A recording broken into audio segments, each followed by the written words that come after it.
ఇక్కడ 1/5 కంటే పెద్ద భిన్నం ఏదో కనుక్కోవడానికి మనం ఏం చేస్తామంటే ఈ ఇచ్చిన భిన్నం పక్కన 1/5 అని రాసుకొని దీన్ని అడ్డగుణకారం చేస్తే లెఫ్ట్ సైడ్ పంపిస్తే హారాన్ని 4 5ల 20 వస్తుంది.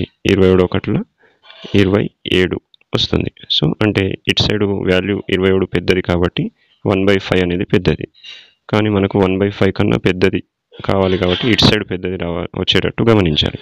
ఇప్పుడు సో ఇది చిన్న భిన్నం కాబట్టి ఇది ఆప్షన్ కాదు.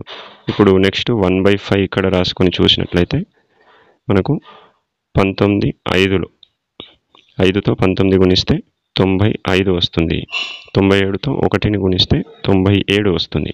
సో మళ్ళీ ఇటువైపు విలువ పెద్దది కాబట్టి 1/5 పెద్దది అవుతుంది, ఇది చిన్నది అవుతుంది. కాబట్టి ఇది కూడా సరైన సమాధానం కాదు.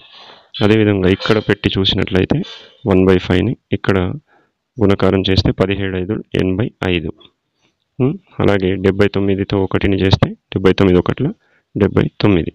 సో ఇప్పుడు ఈ భిన్నం వైపు ఉన్న విలువ పెద్ద విలువ వచ్చింది కాబట్టి ఈ భిన్నం పెద్ద భిన్నం అవుతుంది. సో సరైన సమాధానం ఇదే అవుతుంది.